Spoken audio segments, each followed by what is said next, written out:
So, all right. I don't want to talk about this topic, but we have to talk about it. Josh is laughing because he knows what I'm going to get to. It's that time of the show where me and Josh argue about wrestling.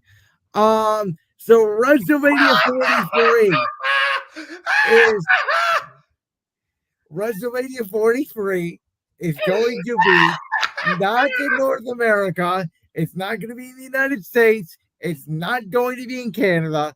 It's going to feature The Rock and Stone Cold Steve Austin and Shawn Michaels and The Undertaker and probably, and I'm being honest with you, John Cena. I don't think he's retired in December. I think he's retiring here based on how much money the Saudi Arabians are probably going to pay him.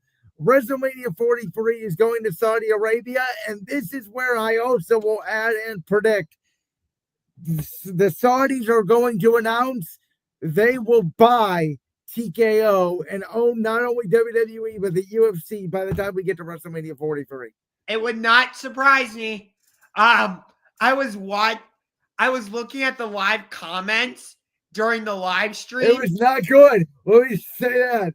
No, and there were a ton of comments that simply said 3 letters. AEW.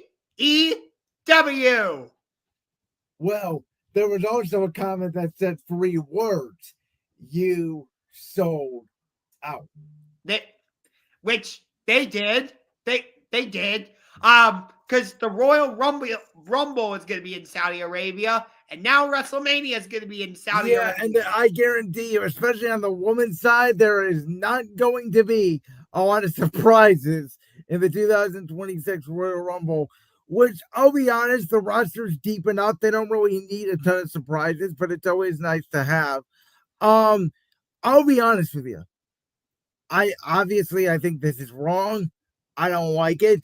I knew it was coming. Everybody knew it was coming. So this announcement to me, like, I was like, hey, you know what? They're going to get their money. It's going to be a good show. We're going to get The Rock versus Roman Reigns. The only thing I really care about. And it is what it is.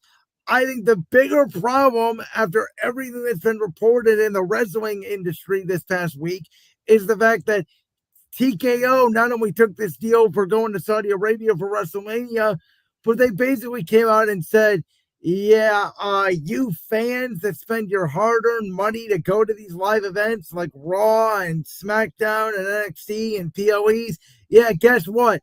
Vince McMahon cared about you, but we don't. And we're going to be jacking prices through the roof, and we don't care because fans are still buying them. And, you know, I told you this before, they technically do have the right to, because the gold package right now for WrestleMania 42 in Las Vegas is $37,000. And that same ticket for WrestleMania 41 in the same arena was $16,000. So an increase of $21,000, and people are going to pay them because as much as you and I disagree on this, people do pay to go see WWE because clearly they're doing something right because every single building is sold out. So they're going to keep charging it because people are going. I mean, let's just face it. Yes, I'm looking on Ticketmaster right now. The least expensive ticket I can find for WrestlePalooza, $130. I was going to go more. I was going to go like $500. I'm being completely honest with you.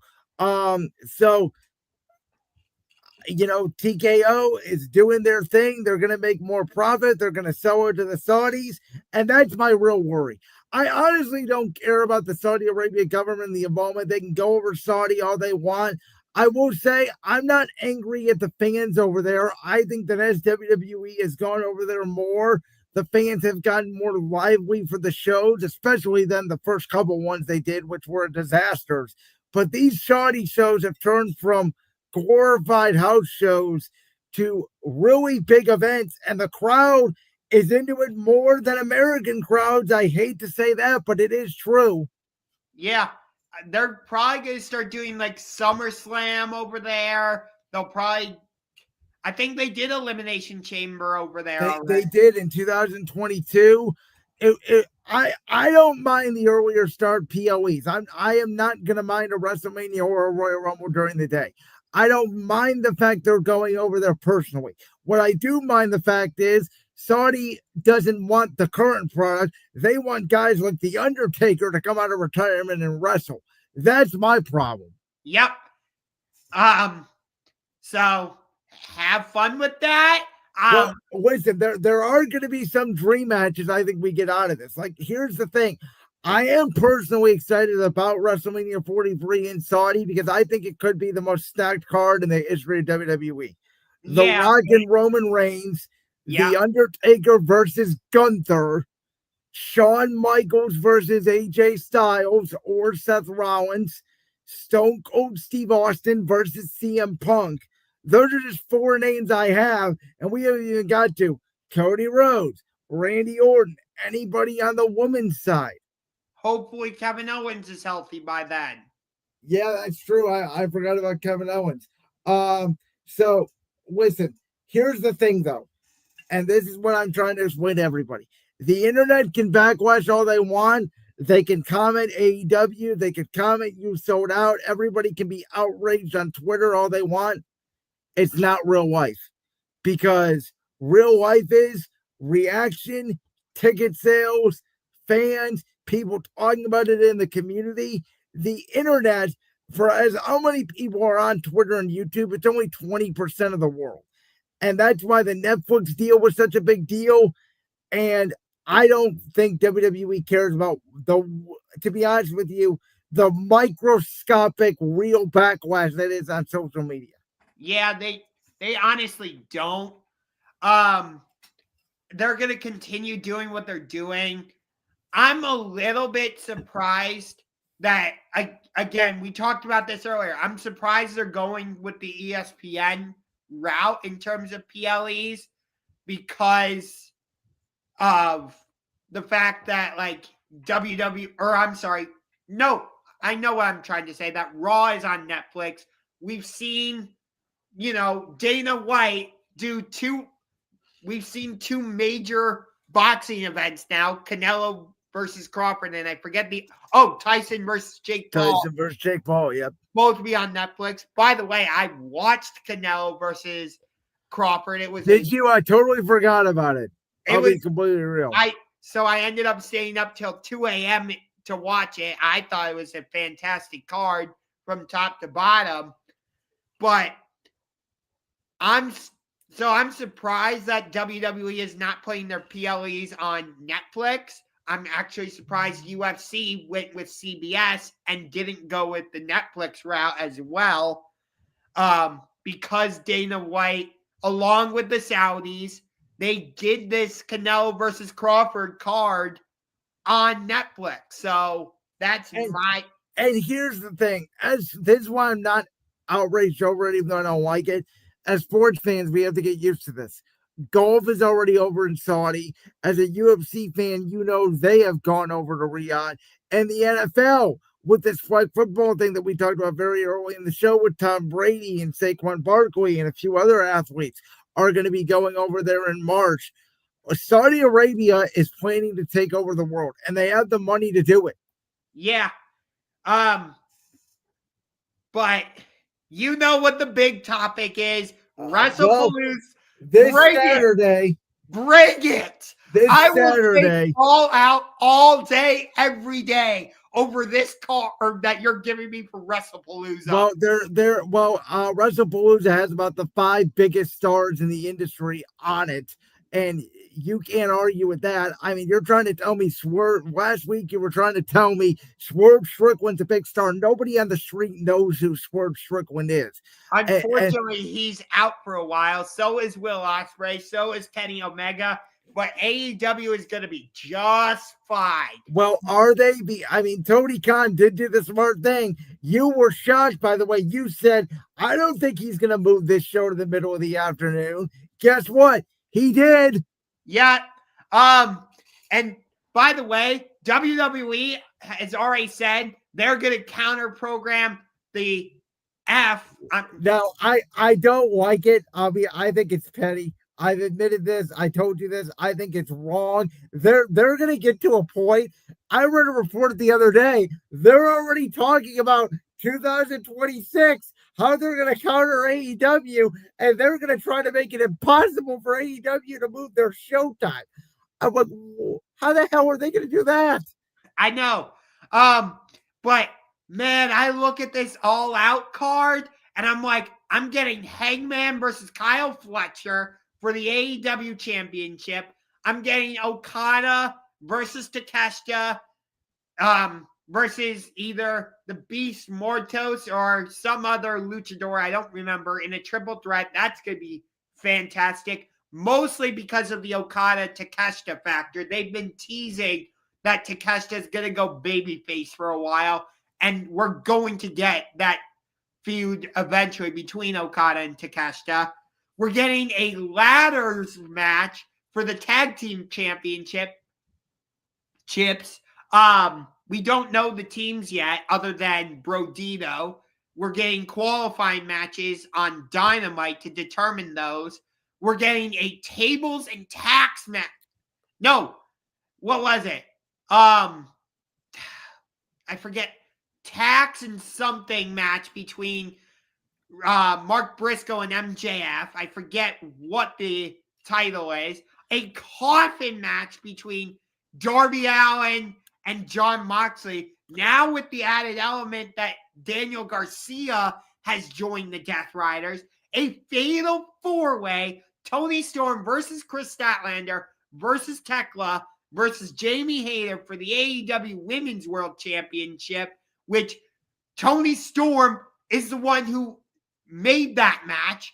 The only match I'm not interested in is Mercedes Moné versus Riho for the TBS Championship. Whatever.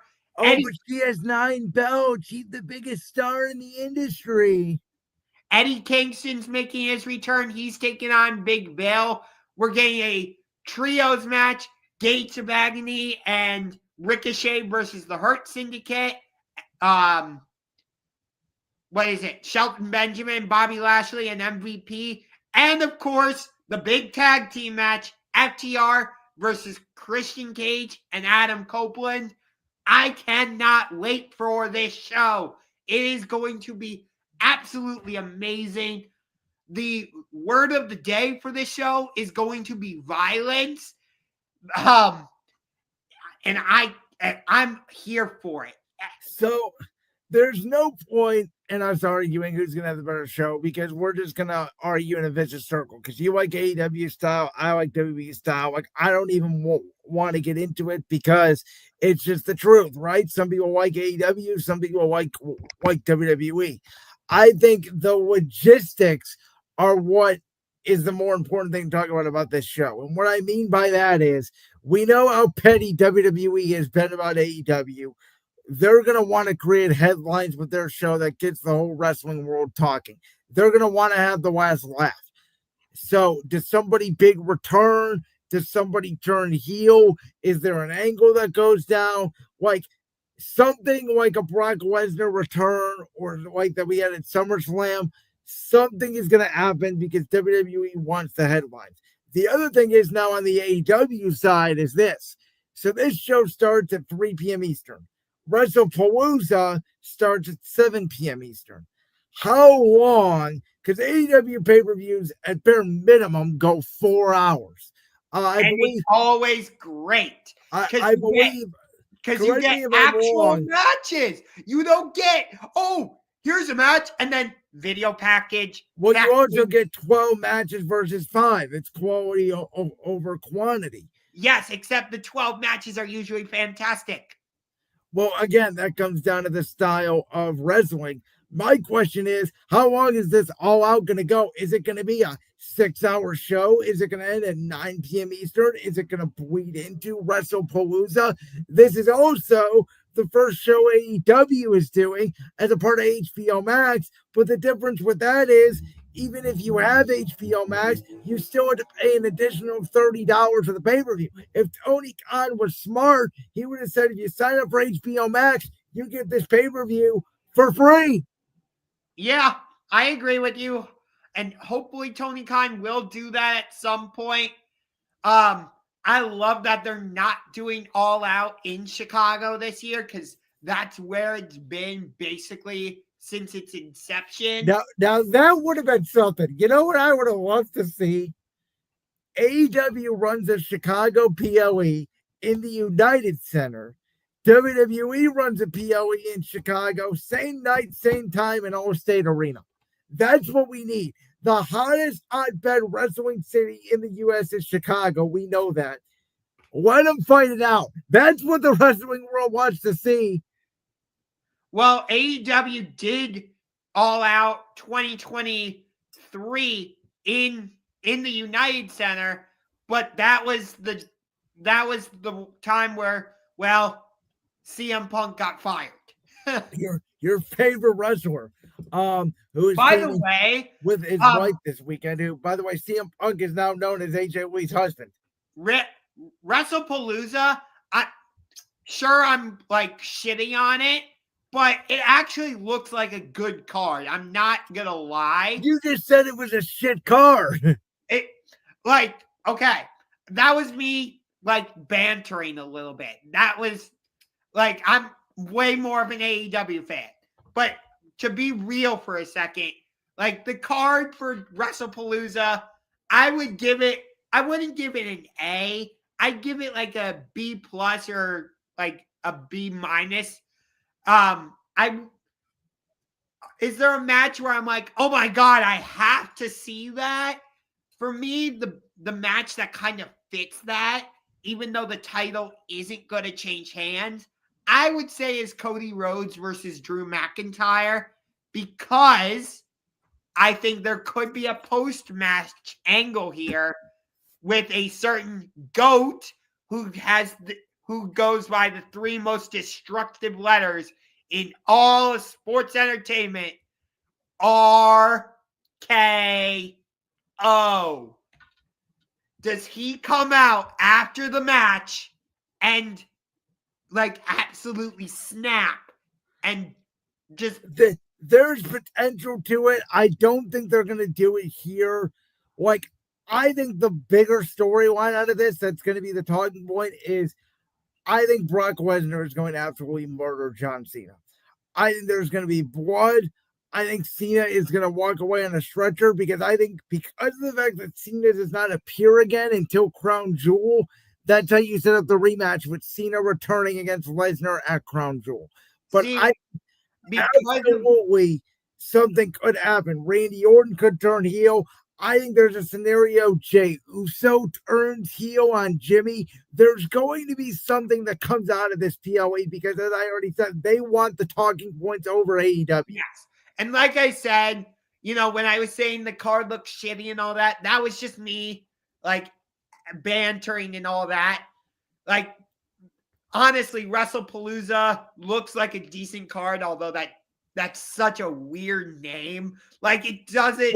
Well, do you know it is an old name? They just didn't make it up. It's an old ECW paper. No, I know that it's like they didn't just make it up, but still, like, when Brock Lesnar goes, "I'll see you at WrestlePalooza," that doesn't sound like, oh my God, it's going to be a hard-hitting... The weird thing, it sounds like they want to make it like a Big 5 PLE now. Really? Did you hear that? Yeah, they want it on the same level as like Survivor Series, which is why they're pushing it so hard. I guess that's why they're putting it... And that may be because All Out, like right next to Double or Nothing, is AEW's first or second PLE of the year. I still kind of think Double or Nothing is like their WrestleMania because it was their first. You can tell me if I'm wrong on that. Yeah. Well, All In kind of is that, because that was... Okay. Yeah, All In is more so. Like, that's why it's been at Wembley. That's why... But Double or Nothing used to be before All In was a thing. All In was like before AEW was legit a thing. Yeah, I know. All In was the 2018 show that Cody Rhodes and the Young Bucks put on. Yes. Double or Nothing was the first pay-per-view, correct. That's where John Moxley No, showed up. I remember watching that. I remember watching Cody and Dustin Rhodes and thinking, oh my God. And look at my tweet from 2019. I said, oh my God, I think this AEW thing is actually going to work. And then since Cody Rhodes left, it hasn't been the same in my opinion. Well, I've loved it. We're coming up on our 6-year anniversary.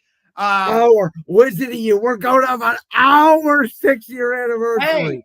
Hey, with this wrestling war, you and I have taken our sides. Well, you're bringing a gun to a knife fight, my friend. Hey, don't underestimate knife. Don't All right, guys. I think before we may virtually have a gun and knife fight, we better get out of here. It's been a long show, an hour and 35 minutes tonight. Thank you for joining us. As always, I'm Brandon Lewis. I am the host of Brandon's World. This is Championship Rings. This is not Brandon's World. That is Josh Unger to the max. He is the host of the Sports Room Talk Show. Next week, we will be talking week 3 in the NFL, moving into week 4, previewing a big game between Georgia and Alabama and other big college football games. And what the hell happened? Oregon and Penn State. And Oregon, Penn State. And also, what the hell happened in this WrestleMania weekend? And it's also the last week of the MLB season. Are we talking playoffs for our Cleveland Guardians? We'll find out next week. Yeah, wait, WrestleMania weekend. Or WrestlePalooza. See, I'm getting it all mixed up. I think you mean All Out weekend. All right, guys. We'll see you next week on Championship Rings.